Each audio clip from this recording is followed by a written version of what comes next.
사도행전 1장 1절로 11절 말씀 보겠습니다.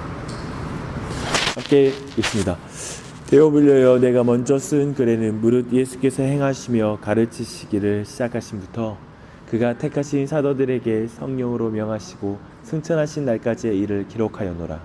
그가 고난받으신 후에 또한 그들에게 확실한 많은 증거로 친히 살아계심을 나타내사 40일 동안 그들에게 보이시며 하나님 나라의 일을 말씀하시니라. 사도와 함께 모이사 그들에게 분부하여 이르시되, 예루살렘을 떠나지 말고 내게서 들은 바 아버지께서 약속하신 것을 기다리라. 요한은 물로 세례를 베풀었으나 너희는 몇 날이 못되어 성령으로 세례를 받으리라 하셨느니라. 그들이 모였을 때 예수께 여쭈어 이르되, 주께서 이스라엘 나라를 회복하심이 이때니이까 하니, 이르시되, 때와 시기는 아버지께서 자기의 권한에 두셨으니 너희가 알 바 아니요 오직 성령이 너희에게 임하시면 너희가 권능을 받고 예루살렘과 온 유대와 사마리아와 땅끝까지 이르러 내 증인이 되리라 하시니라. 이 말씀을 마치시고 그들이 보는 데 올려져 가시니 구름이 그를 가리어 보이지 않게 하더라. 올라가실 때에 제자들이 자세히 하늘을 쳐다보고 있는데 흰옷 입은 두 사람이 그들 곁에 서서 이르되, 갈릴리 사람들아, 어찌하여 서서 하늘을 쳐다보느냐? 너희 가운데 하늘로 올려지시니 예수는 하늘로 가심을 본 그대로 오시리라 하였느니라. 오늘 그 1장의 지금 1절부터 11절까지의 이 말씀은 사실 굉장히 중요한 본문입니다. 누가복음과 사도행전이 동일한 저자에 의해서 쓰여졌고, 사실 이 두 가지 책이 연속되는 한 권의 책이다라는 사실을 더욱 강조하는 건 1절부터 강조하는 그 누가복음 이전에 썼던 그 책에 대한 전체 요약하는 그 부분에서 나타나고 있습니다. 즉 누가복음과의 연속성을 굉장히 잘 드러내고 있고요. 여기서 또한 나타내는 것은 예수 그리스도 그분의 삶과 사역과 성령님의 사역, 성령님의 성품, 그분이 일하시는 것들, 그것들의 연속성을 그려주고 있고요. 동일하게 이것이 또한 예수님과 사도들의 그 사역의 연속성을 분명하게 나타내고 있어요. 굉장히 중요한 이슈예요. 오늘 본문에 나타난 것은 굉장히 많은 의미를 담고 있어요. 특별히 또한 택하신 사도에게 그리스도의 영을 부어주심으로 그리스도의 사역을 이어감을 강조하는 게 오늘 본문에 나타나는 또한 큰 내용이 돼요. 성령님의 사역은 끊임없이 예수 그리스도가 하신 말씀을 기억나게 하고 그분의 행하심과 그분의 가르치심을 계속 기억나게 하심으로 말미암아 그 사도들이 그 사역을 계속 이어나게 한다. 이 부분을 말하고 있는 것이죠. 그래서 오늘 본문 1절부터 쭉 11절까지 살펴보면 우리 계속해서 볼 수 있는 건 뭐냐면 제자들에 대한 관심과 사역이에요. 예수님께서 계속 그분이 말씀하신 건 2절 보면 그가 택하신 사도들에게 성령으로 명하시고 승천하신 날까지의 일을 기록하였노라. 택하신 사도라는 걸, 그러니까 지금 오늘 본문에서 예수님의 그 관심이 택하신 사도들에게 굉장히 집중되어 있다는 걸 보여주고 있습니다. 2절에 보면은 부활하신 주님께서 확실한 많은 증거로 친히 살아계심을 나타내사 40일 동안 그들에게 보이시며 라고 말하고 있어요. 부활하신 예수님께서 많은 사람들에게 자신을 드러내신 게 아니에요. 그들에게, 제자들에게 예수님께서 드러내셨다는 걸 계속해서 또한 부활하신 주님의 사역의 포커스가 누구에게 맞춰졌는지를 계속 나타내고 있어요. 지금 전체 성경이 사도신경이라는 거예요. 사도들이 행한 행적이잖아요. 그 부분을 봤을 때 사도신경이 아니라 사도행전이라는 것, 사도들의 행적을 말하고 있어요. 그들에 대한 관심을 계속 보이고 있죠. 그 부분들. 4절을 봐봐요. 4절 보면 사도와 함께 모이사 그들에게 분부하여 이르시되, 예루살렘을 떠나지 말고 내게 들은 바 아버지께 약속하신 것을 기다리라. 사도와 함께 모이셨다라는 걸 또 강조하고 있어요. 절절히 계속 강조하고 있는 것이죠. 5절을 봐봐요. 요한은 물로 세례를 베풀었으나 너희는 몇 날이 못되어 성령으로 세례를 받으리라.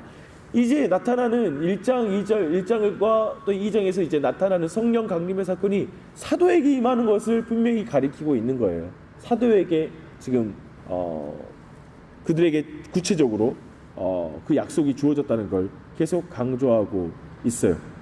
그리고 6절 봐봐요.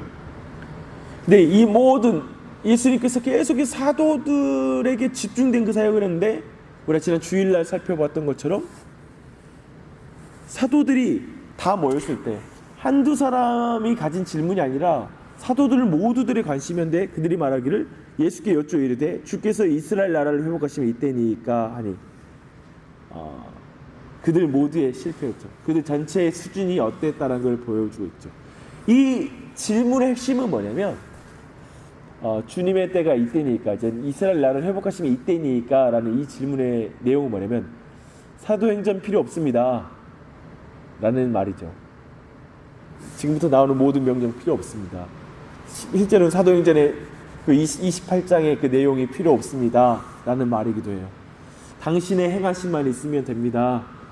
우리의 순종 없이도 하나님의 나라가 지금 이루어집니다. 그때가 이때이니까 우리의 십자가는 필요 없습니다. 주님을 따르는 그 길이 필요 없습니다. 주님의 나라가 지금 이때 이루어지는 것입니까? 라는 질문이에요. 굉장히 예수님의 계획과 예수님의 이제까지 가르치셨던 말씀, 또 하나님 나라에 대한 하나님의 방법과 하나님의 또한 예수 그리스도 안에서 사도들을 부르신 그들에 대한 예수님의 소망과 목적, 이 모든 거에 대해서 하나님의 방법에 대해서 철저히 무지한 걸 드러낸 질문이라는 것이죠. 다시 한번 말하지만 이 모든 이 질문의 핵심은 사도행전은 필요 없다는 말이에요. 내가 이 일에 내가 권능을 받고 내가 주님의 증인이 된다고요? 아니요. 그게 필요 없습니다. 그냥 내가 예수님의 행하심과 가르침으로 내가 사는 것, 거기에 대해서는 관심이 없습니다. 그러니까 나를 통하여 주님의 일들이 이루어지는 것 관심 없습니다. 전 세계에 나를 통하여 복음을 전하신다고요? 거기에 대해서는 생각해 본 적이 없습니다. 그러니까 마치 이 일 가운데 사도들이 자신들을 통하여 하나님의 나라가 이루어지는 그 새로운 국면과 성령님이 이제는 사도들에게 임하여 권능을 받아서 그분의 나라가 이루어지는 측면에 하나님의 방법에 대해서 그들이 전혀 깨닫지 못하는 거예요. 예수님의 통치를 자신들을 통하여 예수님께서 지금 그분의 통치가 온 세계 가운데 이루어지겠다는 그 예수님의 계획에 대해서 전혀 이해하지 못하는 질문인 것이죠. 그런데 하나님의 나라는, 이 세상 가운데 하나님의 나라가 임하는 것은 바로 제자들을 통하여, 바로 주님을 따르는 신자들을 통하여 이루어지는 거라는 것을 예수님께는 분명히 말씀하고 있는 거예요. 여기서 한 가지 기억할 건, 그 질문 가운데 이런 질문을 했다는 거예요. 그 때와 이스라엘을 회복하심이 이때니까 라고 말씀해서 예수님께서는 때와 시기는 하나님께서 오직 하나님만 아시는 것이고 너희들은 거기에와 상관없으니까 거기에 관심을 두지 말고, 그리고 이후에 나오는 명령입니다. 저는 우리 모두가 한번 생각해 보는 건, 이게 오늘날에도 여전히 우리 모두에게도 유효한 상황이라는 거예요. 많은 신자들에게 동일한 상황인데 뭐냐면, 많은 사람이 종말의 때에 대해서 관심이 많아요. 하나님이 오시는 때, 그분의 때가 그날이 언제 올 것인가. 그래서 많은 신자들이 지금의 마치 이런 어떤 한탄하는 사람이 많은 거죠. 그냥 죽기 전에 예수님 믿을 걸. 천국 가는 것이 목적이니까, 하나님 나라 가는 게 목적이니까 차라리 죽기 전에 믿을 걸, 아니면 주님의 때가 언제 알면 내가 막 살다가 그때 되면 준비를 잘할 것 같은 어떤 이런 생각을 가지고 있는, 그래서 정말 때와 시기에 대한 관심을 지금도 여전히 사람들이 많이 관심을 가지고 있어요. 그런데 성경이 말하고 있는 뭐냐면, 때와 시 그것만 알고 공간과, 즉 그들이 유대와 사마리아와 땅끝까지라는 이 구체적인 공간과 그들이 섬기는 대상, 복음을 전하는 대상이 없다면, 시간만에 대한 관심을 갖는 것, 그리고 공간과 섬기는 대상이 없이, 또한 하나님만 남고, 하나님과 나만 남고 어떠한 이 때와 시기만 관심을 갖는 신자들, 그런 신앙관이 더 문제라는 거예요. 그러니까 그런 식의 복음 설명이 우리의 삶과 신자들을 더 많이 망치고 있다는 거예요. 되게 사람들이 하나님을 섬기는 걸 매우 진공 안에서, 그냥 나와 하나님과의 관계 안에서만 신앙이 자라는 것처럼 생각하고, 그냥 뭐 기도만 하면 신앙이 자라는 것 같고, 그냥 마치 관념적으로만 하나님을 섬기면 되는 것 같고, 내가 머리로만 믿으면 내가 천국에 가고 됐다라는 식으로 생각하는 것. 그리고 마지막 날에 천국에 가기만 하면 된다라는 식으로 생각하는 것. 그래서 일상 자기가 살아가는 삶에 공간이 없고, 자신이 살아가는 삶에서의 순종의 삶이 없고, 지금 내가 부딪히는 모든 사람과 안에서의 내 신앙의 자라감의 이 영역이 사라져버리는 것. 성경 말씀 정확히 예수님 말씀하신 뭐냐면, 유대와 사마리아와 땅끝까지 이르러 예루살렘과 온 유대와 사마리아와 땅끝까지 이르러 내 증인이 되리라. 이 명백하게 그 공간과 그 자신이 있는 지금 여기라는 그 시간과 대상이 있거든요.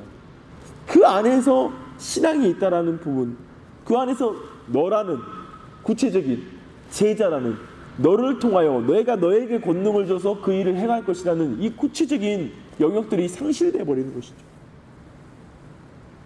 이 부분이 상실되었을 때 우리의 신앙이 더 망쳐지는 거예요.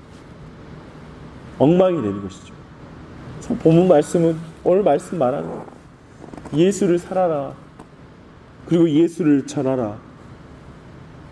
예수님께서 덜 떨어진 제자를 쓰는 것처럼 내가 부족한 너를 들어 쓴다. 너에게 내가 권능을 줘서 쓴다라는 그 의미를 이해해라. 이 새벽에 너의 기도를 전혀 내가 들을지 않을 거라고 생각하냐? 이 새벽에 너에게 맡겨진 사명과 너의 땅과 너에게 주어지는 환경 가운데 너의 기도를 내가 듣지 않을 거라고 생각하느냐? 성령께서 너를 위해서 기도해 줄 거라고 생각하지 않느냐? 아니다. 그걸 붙들고 기도해라. 거기서 성령의 권능을 구해라. 오늘 예수를 살고 오늘 복음을 살고 복음을 전하는 그 사명에 대해서 간과하지 마라. 그 기도를 드려라. 너가 정말 예수의 이름으로 기도하는 의미를 이해해라. 내가 너를 통하여 나의 나라를 이루어 간다. 이제 정말 이 신약에서 정말 이제 이 사도행전 가운데 말씀하시는 것, 그것은 이제 어떤 특정한 유대 민족, 어느 한 선지자 이 차원으로 하나님이 일하시는 게 아니라 모든 신자, 하나님의 제자들에게, 그들을 통하여 전 세계적으로 모든 민족 가운데 하나님이 택한 자들을 통하여 그들에게 성령의 권능을 부어주시고 그들을 통하여 그들의 삶의 자리에서 일하신다.